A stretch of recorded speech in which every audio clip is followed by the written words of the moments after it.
Okay, so it's my goal to get through chapter 13. I don't know, in the next couple of. I want to do it sooner than later. We'll see how far we get. So we've been through, we started out, ladies and gentlemen. We started out looking at this, right? And we said, hey, we know this. We're going to end up, this is where we're going to end up. And then and that was 2 videos ago. And so you can find those videos if you're catching this on YouTube. You could just, in this video, you could like go to my name and go to my playlist, and then it's the statistics playlist. And that 2 videos a video ago was Introduction to Chemitech Experiment Tests for the Quality of K-Population Means with ANOVA. And that's where we kind of talked about this, and we talked about that. And then in the previous video, we did Understanding Between Treatments and Within Treatments, MSTR and MSE, and other terms.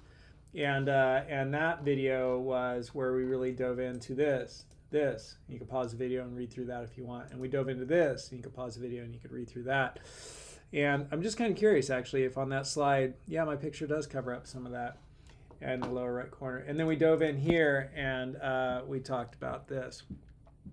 So we did those, and now what we're going to do is we're going to push forward, and we're just going to see how do we take all of this up here and how do we start to apply it. And we're going to learn a little theory about that. So we're going to learn all these slides there until we get down to the problem here. So we're just going to like really skip through a lot of slides here pretty quickly. And by skip, I mean like kind of like da-da-da-da, like you're skipping down the street, not like skip. We're not going to do it. But we're going to go through them joyfully, happily, and quickly, maybe. The estimate of the sigma squared, which is population variance, based on the variation of the sample means, which is interesting because here, right, if we look at our nomenclature or whatever you want to call it for our notation, we have our notation. And for variance for population mean, it's sigma squared. And then for a sample, it's S squared. And so empowered with that, the estimate of the population variance is based upon the variation of the sample means. Totally makes sense now. It's called the mean square due to treatments, MSTR. So it's the variation of the sample means, mean square due to treatments. And here we have mean square due to treatments, and that's the between treatments. And here's MSTR's formula, and here I already put it up here. And so this is the way the book describes it, and you can pause the video and read through that. And then the estimate of the population variance based on the variation of the sample observations within each sample.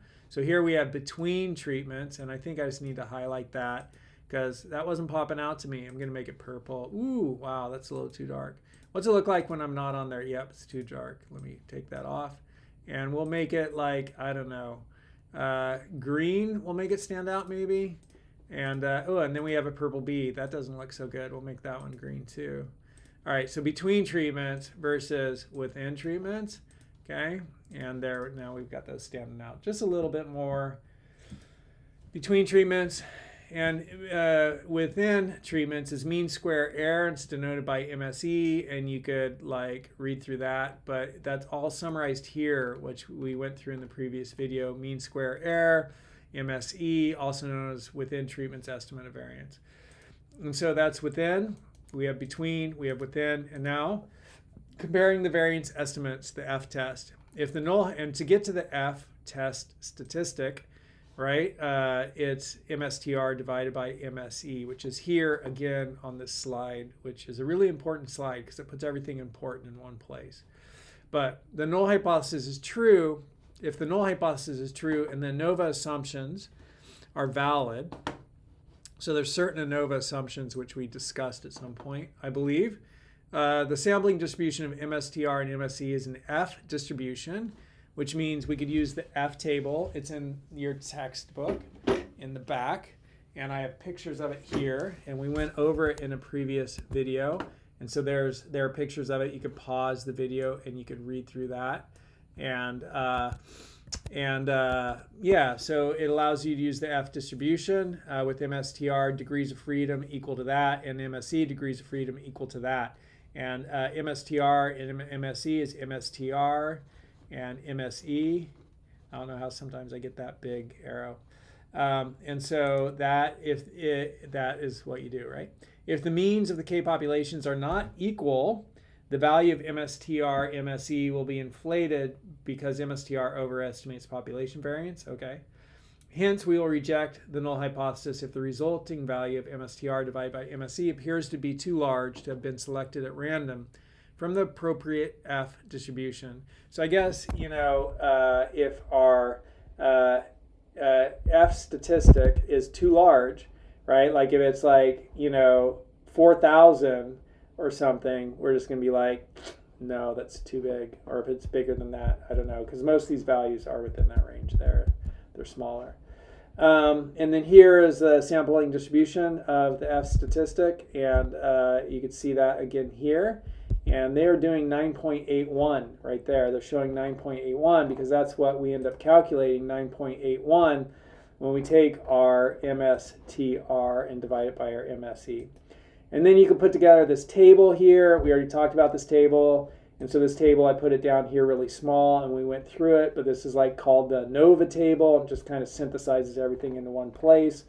Actually, pretty good. I like that they did that as opposed to just having it all over the place. So good on you, statisticians. SST divided by its degrees of freedom is the overall sample that would be obtained if we treated the entire set of observations as one data set. With the entire data set as one sample, the formula for computing the total sum of squares is that, and it's your SSTR plus your SSE. This is also on here, SSTR plus SSE. Right here is your SST. So here's your SST. It's going to be these two added together. And, we have those two added together, but then we also have, when they turn into the MSTR and the MSE, that becomes our F statistic. So we add those two together, we get our SST. That's what that's telling us here. And I'm thinking we also add together our degrees of freedom, because here they put the degrees of freedom here. And if you add this one to that one, the minus K and the positive K cancel each other out, and you just get the NT minus 1. So, okay, that's fine. That's the total sum of squares.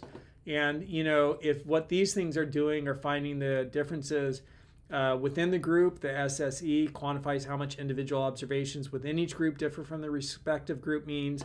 And if SSTR quantifies how much each group mean differs from the overall mean, then when you add these up, it's the total sum of squares. And these are like sum of squares. This is the total sum of squares. Like this is a square, and you're summing up all those. So it's the total sum of squares. You get some number, and then that number over time, if you use it all the time, maybe has significance for you, and you can make decisions.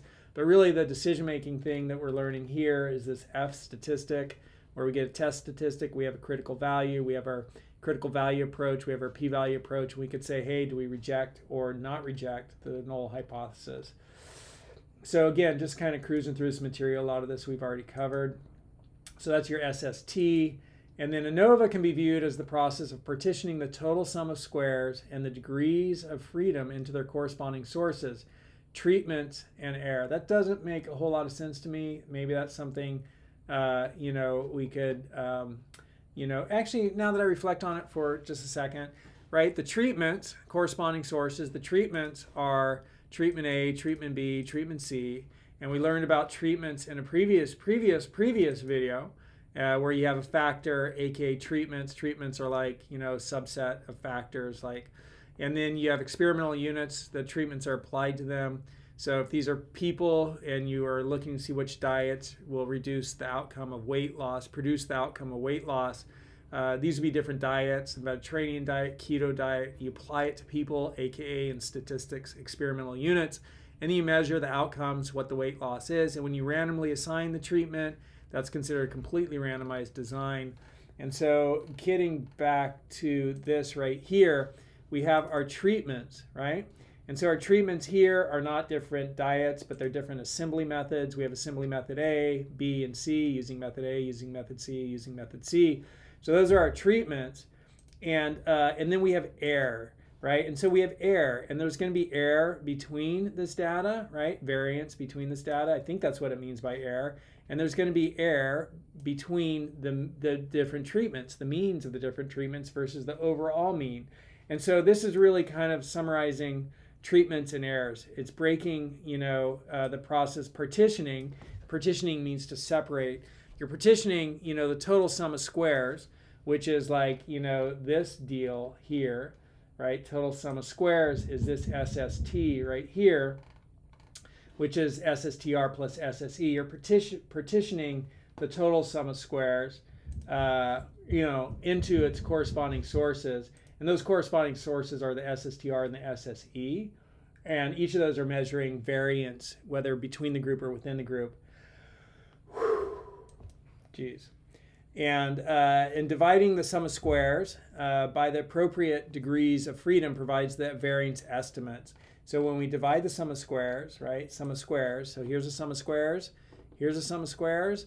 When we divide that sum of squares by their appropriate degrees of freedom, then by the appropriate degrees of freedom provides the variance estimates. That provides us our estimate of variance, whether between or within. So between the treatments, right, the mean for each treatment versus the overall mean for all of the data. That's between treatments or within treatments. It's like the data that's within the treatment right here. How much does each data point vary from the mean? And that's just normal variance. And so, dividing the sum of squares by appropriate degrees of freedom provides the variance estimates. The F value and the P value used to test the hypothesis of the equal population means. Kind of an obtuse slide, like it makes sense to you if you are a statistician already, but if you're learning it and you haven't had somebody do this, share that with you, then I don't know, man, it's gonna be hard to figure out. And then we have our hypotheses, and we also have our test statistic. And I like this little thing. I got to put it on every time we do our hypotheses. I got to take this and put it on right down. Where did it go? Where'd it go, y'all? That's not it. That's it right there. And then the textbook has its way of doing rejection rules. I don't really like it.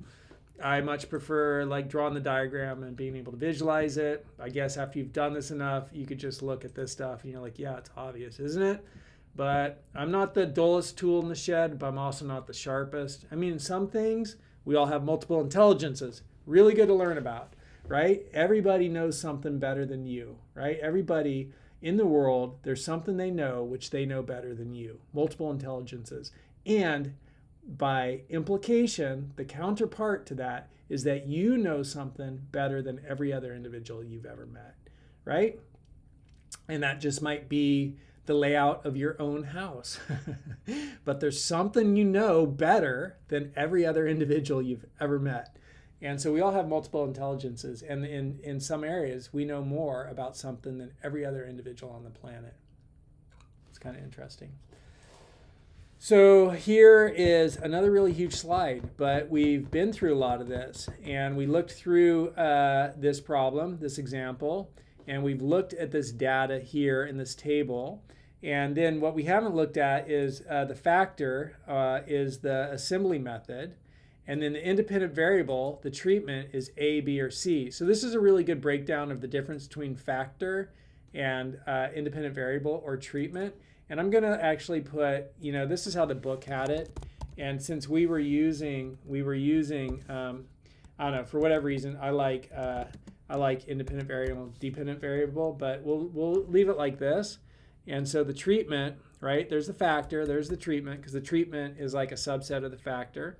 And so we could even indent this just a little bit. I don't know, I like it like that. And then the experimental unit are the employees.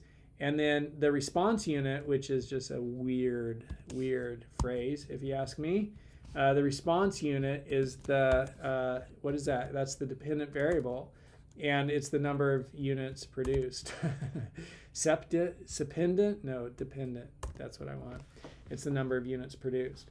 So that's terminology, and if you just pause the video and reflect on that, it's going to make sense. And then here's some information about the independent variable and the dependent variable, and whether you talk about them as singular or plural, because I was confused about that. And then there's a little bit more information here about dependent variable and independent variable. So you could read through all that. It's good stuff to read through. Pause the video, do it. All right, so we have our problem there, and then here's our hypotheses that all the population means are going to be equal, and that's the null hypothesis. And remember, what we're looking at here is as we take samples, right, are these samples all saying we're all sharing the same distribution population, and we're just a little bit deviating from that population mean? Meaning assembly method A, assembly method B, assembly method C, though there's some variance in the sample means that we got for the amount of time it took doing A or B or C, really these variances are just normal variation within the same distribution, probability distribution, or are they really, do they have their own probability distribution with their own population mean, and each of these sample means are really speaking to that population mean, right? So sample mean here is speaking to this population mean, and there's just like a lot of variance. So this is the case where the null hypothesis is true, and the sample means, right, which are approximations which we use to make inferences about the population mean, right, that these sample means are really the same population mean. All the population means are the same. It's the same one. It's right there, right? And so that's like the null hypothesis is true. The population means, remember our null hypothesis here is that the population means are all equal, right? And then here, the population means, the sample means approximate and make inferences about the population mean, and really the differences between the sample means and the taking into consideration within, the differences within, so the data within the treatment, what's the variance within that data, and then between the data between each of the treatments, right? Taking into account the variance of both within and between, right? When we do that, we could maybe see that, no, we need to reject the null hypothesis that all of the population means are equal, because they're really coming from different population distributions, right? So probability distributions, different probability distributions for different populations. There's population 1, there's population 2, there's population 3, and the means for these populations are different. And the sample means allow us to make inferences about the population mean, and these are too different with a 95% confidence. They're too different to allow us to, say that these are all from the same probability distribution. And so there is clearly a better probability distribution for assembly times if we go with, just for example, just hypothesizing, go with this treatment right here, right, where that treatment is, giving us maybe higher quality or whatever that is. So that is, that, and then this is also our test statistic, and then here's how the book does it, and then we went through that, and then here's the hypotheses, and then here's how ChatGPT talks about it. I feel like we've nailed it. So there's some good stuff. Define the hypotheses, data overview, ANOVA table setup, right? So each observation, overall mean, total sum of squares, SSTR, sum of squares for treatments. And so SSTR, if we come up here and look at our little diagram again, right here, SSTR is this one right here, right? And actually I kind of wanted to read through this, even though I'm fatigued, because I think that it'll be useful to hear it explained. Maybe we'll do it in the next video. And then we'll do it in the next video. And then we'll get our little diagram, which we talked about. And then here's how the book concludes. And we have mean square between treatments. So here's the book getting that calculation of MSTR and 260. And then mean square error, 340 is our SSE. So we get our SSTR, and then we divide by degrees of freedom. We get our MSTR. We get our SSE, and we divide by degrees of freedom. We get our MSE. Then we calculate our F value. And so that's our F value here, 9.18. It's a lot, I know. And then here's how they do it, right? And so this is the level of significance. They didn't provide this in the problem. So yeah, I had to dig through and kind of be like, okay, there it is. And here's the degrees of freedom. And with that stuff, you're empowered to, be able to put in all these numbers right here. And I feel like I should show you that. So with 2 degrees of freedom, and we already looked at this, didn't we? With 2 degrees of freedom in the numerator and 12 in the denominator. So numerator, 2 degrees of freedom is right here, and denominator, 12 degrees of freedom is right here, and we're at the 0.05. So we have 3.89 as our p-value right here. Wait, what did I say? 3.89 is our critical value, our F value right here, and it's at the 0.05 probability, 5% in the upper tail. 5 from this point over, 5% in the upper tail. And so the p-value is 0.05 and the critical value is 3.89. And we calculated 9.18 And so 9.18 isn't even at the 10%, the 5%, the 2.5%, the 1%. It's not there, right? It's going to be beyond that. So it's between 0.01, 1%, and 0 is where the p-value is on that. And in both of these, whether we use the p-value approach or the critical value approach, both of these lead to us saying, hey, reject the null hypothesis, okay? So that's that calculation at that level of significance. And here's an error in the book, right? Like they are like, oh, look, at 2 degrees of freedom 1 and 2 degrees of freedom 12, we have these numbers. But when you look in here, right, those aren't the numbers. Like the numbers are 2.81 at 10%, 3.89 at 5%, 5.1 at 2.5%, and 6.93 at 1%. And they're saying, oh, look, F 9.18 goes right here. But if these were the numbers you were using, F 9.18 would be way over here. So I don't know what they're talking about there. And I tried to flip this, and I looked at like, okay, what if we have, instead of having 12 degrees of freedom in the denominator, we have 2 degrees of freedom in the denominator. So 2 degrees of freedom in the denominator is right here, and 12 would be right here. But even these numbers, 12 would be between these numbers right here. But even these numbers here don't get close to those. I don't know where they got those numbers. So that's an error, and good to be aware of. So there's sufficient evidence to conclude that the means of the 3 populations are not equal. All of that, so you could just say that with 95% confidence. And then here's the table that they built when they filled out the ANOVA table. And you can see here that this is 860, and this is 14. It's just those added up is the sum of squares total, or whatever they called that. What's it called? It's called the total sum of squares.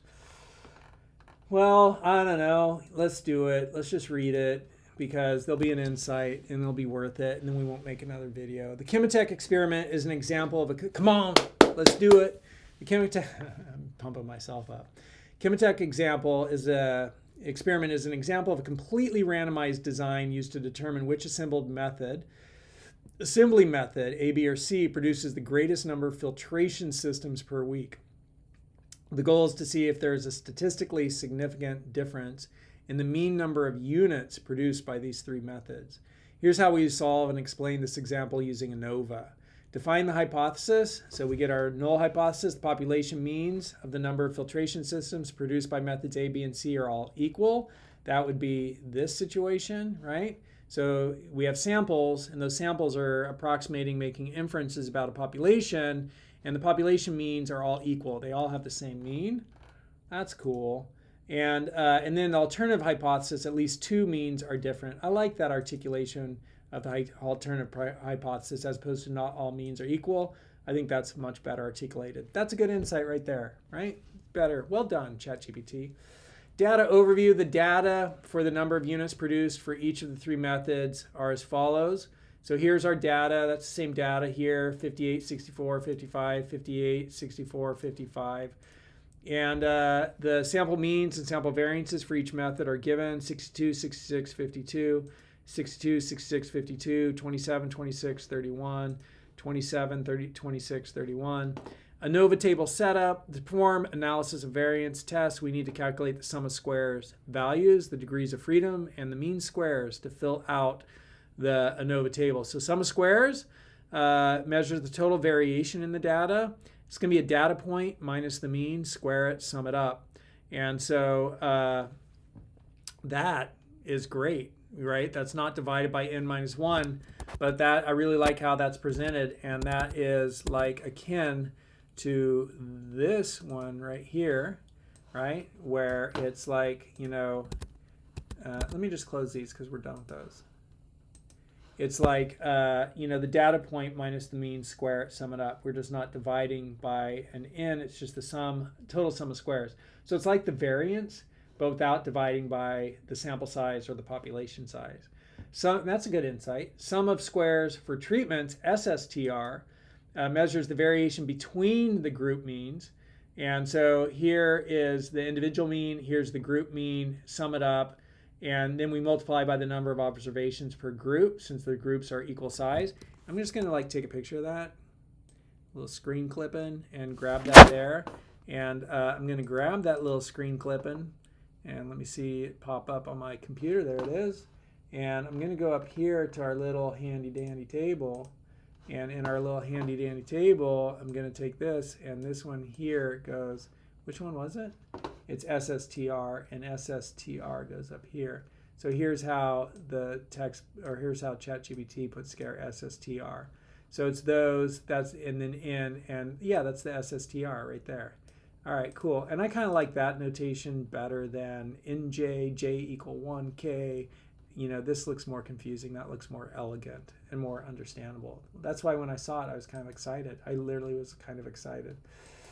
All right, so there's that. And then we have sum of squares error, measures the variation within each group. So I'm going to grab this one, and it's the variation within each group. And so I'm going to copy that and then come back up to our little table here and bring that one out just as soon as it shows up on my screen. And there it is. Let me drag it over. And so I'm going to do that one here and then grab, oops, that's not what I wanted. I'm going to get that one and bring that in because we don't need that all the way out there. I'll grab these and just move them over and then bring this one down here like that. All right, so sum of square errors, and just so we could see how, like, you know, it's presented elsewhere. And I kind of think that ChatGPT is a synthesis. It's a synthesis of like all the information that's out there in the world. And so in some ways, it's maybe better, right? Because it's like everything, and this is the most commonly best way to present something. And I kind of like that better than all this. That's a little bit of jargon soup. And here is every data point minus the mean of the one individual group. So the group and then each piece of data in the group is the IJ. Maybe it's saying the same thing. I like that better. Well, it is saying the same thing, and I like that better. So this quantifies how much each observation differs from its group mean. That's sum of square errors is for within. Sum of square errors is within treatment. And then we're looking, we saw that. Now we're looking at this. Degrees of freedom for SSTR is this, and for SSE is that. And so SSTR, K minus 1, and then N minus K for SSE. So SSE is N minus K, and SSTR is K minus 1. SSTR is K minus 1. And total degrees of freedom is this, sum of square totals, and so that's this one here, right? Total degrees of freedom would be this one right here, right there. And again, I'm liking this nomenclature better. Nomenclature is like, what are the icons, the letters, the variables that are used? Mean square for treatments, MSTR is that. Mean square error, MSE is that. And mean square for treatments, mean square for errors. So mean square for treatments is the between. And, you know, what's the mean square due to treatments? And between treatments estimate of variance versus mean square error is within treatments. So mean square error within treatments, mean square for treatments between treatments. Calculate our F ratio. There we go. Put together our ANOVA table. Here we go. And then have our decision rules and 3.885. And we got 3.8889, which is like the same as 3.885, but just rounded up. And 0.05 alpha and degrees of freedom, and p-value is 0.004. And we got, you know, 0.01 between 0.01 and 0, so they calculated it out. They know how to do that. ChatGPT knows how to do it. And then the conclusion, you know, we reject the null hypothesis. The final conclusion, there's sufficient evidence to conclude that the mean number of filtration, there's sufficient evidence, I'm just making sure I'm recording, sufficient evidence to conclude that the mean number of filtration systems produced per week differs significantly between the three assembly methods A, B, and C. Thus, the methods do not all produce the same number of units, and further analysis, such as post hoc tests, can be used to determine which methods are significantly different from each other.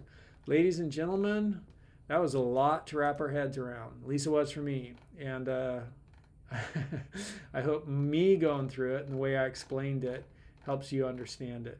We got a little bit more to do in this 13A, and then after we do 13A, we have 13B, and it's like kind of huge, man. And 13B, luckily, is only 30 slides, And so we're going to keep working our way through it, but this is a bigger chapter, and we're making good progress. And you just keep at it every day, and you progress, you move forward. All right, hope you enjoyed it. I enjoyed it. I'm feeling a little bit spent. I'm going to call it good. I'll get this stuff ready here and try to finish these things up tomorrow, because tomorrow I think you all are beginning. You all begin in this chapter, this module. So these will help you. See you next time.